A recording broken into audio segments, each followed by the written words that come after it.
Furniture വിപണന രംഗത്ത് 13 വർഷത്തിലധികം നിലമ്പൂരിൽ പുതുമയുടെ പ്രൗഢ വിസ്മയം ഒരുക്കിക്കൊണ്ട് വിശ്വസ്തയോടെ പ്രവർത്തിച്ചു വരുന്ന new Rajdhani furniture Keerthippadi Nilambur.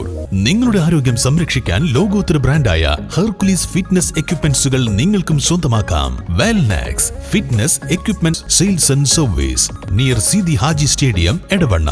Home gym set ചെയ്തു കൊടുക്കുന്നു.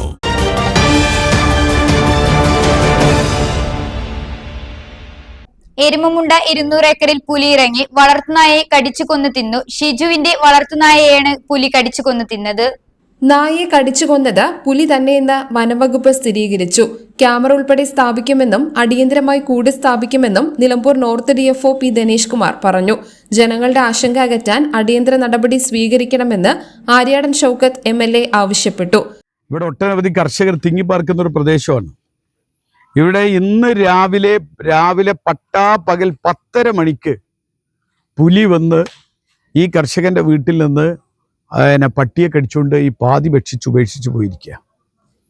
ഇവിടെ മാത്രമല്ല, തൊട്ടപ്പുറത്ത് മലാങ്കുണ്ടിൽ ഇതേപോലെ സംഭവങ്ങൾ നടക്കുക. ഇത് 1-2 തവണയല്ല, നിരന്തരമായി പുലികളുടെ ഒരു വലിയ പട്ടാപ്പകൽ പുലി ഇറങ്ങി മനുഷ്യനെ വല്ലാതെ ഭീതിയിൽ നിൽക്കുന്ന ഒരവസ്ഥാവിശേഷം. ഇവിടെയുള്ള കർഷകരും കുടുംബങ്ങളും മുഴുവൻ വലിയ ഭീതിയിൽ നിൽക്കുകയാണ്.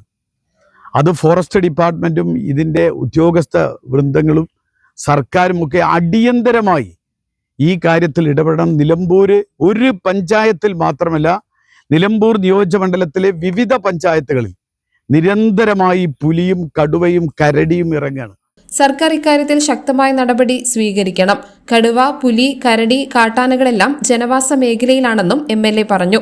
വനമേഖലയിൽ നിന്നും 2 കിലോമീറ്റർ ജനവാസ മേഖലയിലേക്ക് ഇറങ്ങിയാണ് പുലി നായയെ കടിച്ചു കൊന്നത്. നായയുടെ വയർഭാഗം പൂർണ്ണമായും ഭക്ഷിച്ച നിലയിലാണ്. രാവിലെ നായയ്ക്ക് ഭക്ഷണം കൊടുക്കാൻ എത്തിയപ്പോഴാണ് പുലി കടിച്ചു കൊന്ന നിലയിൽ കണ്ടതെന്ന് ഷിജു പറഞ്ഞു. അപ്പോൾ രാവിലെ ഞാൻ പട്ടിയെ നോക്കാൻ വേണ്ടി ചെന്നപ്പോൾ ഇങ്ങനെ കാണുന്നില്ല. അപ്പോൾ എന്താണെന്ന് നോക്കുമ്പോൾ ചുറ്റുവട്ടത്ത് നോക്കിയിട്ടും കാണുന്നില്ല. അപ്പം കുറച്ചുകൂടെ ശ്രദ്ധിച്ചപ്പോഴാണ് പട്ടിയെ വലിച്ചു പൊളിച്ചിട്ടേക്കുക. ഞങ്ങളിവിടെ 50 വർഷത്തോളമായി താമസിക്കുന്നത്. അപ്പോൾ ഇതുവരെ ഇങ്ങനെ ഇതിൻ്റെ മുന്നേ ഒരു സംഭവം ഉണ്ടായിരുന്നു. പക്ഷേ ഇപ്പോൾ ഈ അടുത്ത സമീപകാലത്തായിട്ട് ഇങ്ങനെ സംഭവിക്കുന്നത് ആദ്യമായിട്ടാണ്.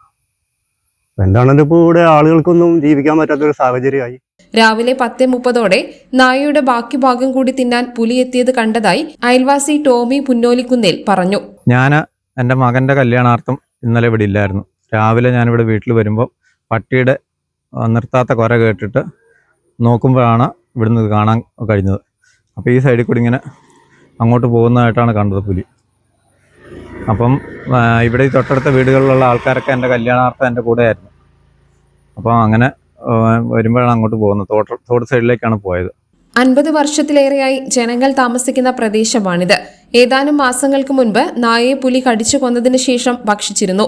നിലവിൽ അവിടെ കൂട് സ്ഥാപിച്ചിട്ടുണ്ട്. നിരവധി ടാപ്പിംഗ് തൊഴിലാളികൾ തിങ്ങിപ്പാർക്കുന്ന സ്ഥലമാണ്. വലിയ ഭയപ്പാടിലാണെന്നും അടിയന്തര നടപടി ഉണ്ടാവണമെന്നും നാട്ടുകാർ ഒരേ സ്വരത്തിൽ പറയുന്നു. റബ്ബറിന്റെ ടാപ്പിംഗ് ആയിട്ട് ബന്ധപ്പെട്ട് കൂടുതൽ ആൾക്കാരും തൊഴിൽ ചെയ്യുന്നൊരു സ്ഥലമാണ്. അവരുടെ തൊഴിലൊക്കെ മുടങ്ങി കിടക്കുകയാണ്. 2 കിലോമീറ്ററോളം ഇപ്പുറത്തുനിന്നാണ് ഈ സംഭവം ഉണ്ടായിരിക്കുന്നത്. ഇവിടെ ജനങ്ങൾ കൂടുതലായിട്ടും കുടുംബമായിട്ടും കുട്ടികളും സ്കൂളിൽ പോകുന്നതൊക്കെ സ്ഥലമാണ്. എത്രയും പെട്ടെന്ന് തന്നെ പിടിച്ച് ഇവിടുന്ന് ഒഴിവാക്കണമെന്നാണ് നാട്ടുകാരായ ഞങ്ങൾക്ക് പറയാനുള്ളത്. ഇവിടെ പുലിയുടെയും കടുവയുടെയും സാന്നിധ്യം നിത്യസംഭവമായി മാറിയിട്ടുണ്ട്. ഇപ്പോൾ ഒരാഴ്ച ഗ്യാപ്പിലാണ്, 4 ദിവസം ഒരാഴ്ച ഒക്കെ ഗ്യാപ്പിൽ ഓരോ പട്ടികൾ ഇങ്ങനെ അപ്രത്യക്ഷമായിക്കൊണ്ടിരിക്കുകയാണ്. ഇപ്പോൾ ഒരു 10 പട്ടികളോളം ഈ പ്രദേശത്ത് നിന്ന് തന്നെ പട്ടികളെ കാണാതായിട്ടുണ്ട്. പുലിയാണെന്നാണ് ഫോറസ്റ്റ് ഡിപ്പാർട്ട്മെന്റ് ഇന്ന് വന്ന് ഇവിടുന്ന് അറിയിച്ചിട്ടുള്ളത്. ഇങ്ങനെ പുലിയെ പേടിച്ചിട്ട് മനുഷ്യനെ പുറത്തിറങ്ങാനും റബ്ബർ വെട്ടുന്ന കർഷക തൊഴിലാളികളാണ് ഇവിടെ കൂടുതലുള്ളത്. രാത്രി കാലങ്ങളിലാണ് റബ്ബർ വെട്ടാൻ പോകേണ്ടത്. റബ്ബർ വെട്ടാൻ പോകാനൊന്നും പറ്റാത്ത സാഹചര്യത്തിലേക്ക് മാറിയിരിക്കുകയാണ്. പുലിയെ അടിയന്തരമായി പിടിച്ച് ഇവിടുന്ന് മൃഗശാലയിലേക്ക് മാറ്റേണ്ട നടപടികൾ എത്രയും വേഗം നടത്തേണ്ടതാണ്. വനംവകുപ്പിനെതിരെ പ്രദേശത്തെ പ്രതിഷേധം ഉയരുകയാണ്. നിലമ്പൂർ റേഞ്ചിൽ കാഞ്ഞിരപ്പുഴ വനം സ്റ്റേഷൻ പരിധിയിലാണ് Erumamunda 200 acre. News bureau, Edakkara.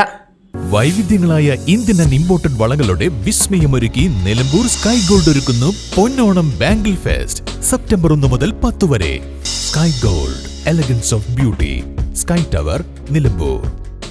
Malabar golden diamonds ഒരുക്കുന്ന ആർട്ടിസ്ട്രി ഷോ ഓഗസ്റ്റ് 29 മുതൽ സെപ്റ്റംബർ 1 വരെ ഞങ്ങളുടെ നിലമ്പൂർ ഷോറൂമിൽ നടക്കുന്ന ആർട്ടിസ്ട്രി ഷോയിൽ അതിവിപുലമായ കളക്ഷൻസ്. വരൂ ഈ വിസ്മയ വിരുന്നിലേക്ക്. നിങ്ങൾക്ക് ഏവർക്കും സ്വാഗതം. ശോഭികയിൽ പൊന്നോണം ഈ ഓണക്കാലം അടിപൊളിയാക്കാൻ ഏറ്റവും കിടിലൻ കളക്ഷനുകളും ഓഫറുകളുമായി ശോഭിക വെഡിങ്സ് ഒരുങ്ങിക്കഴിഞ്ഞു. വരൂ, ഈ ഓണം ശോഭികയ്ക്കൊപ്പം ആഘോഷമാക്കൂ.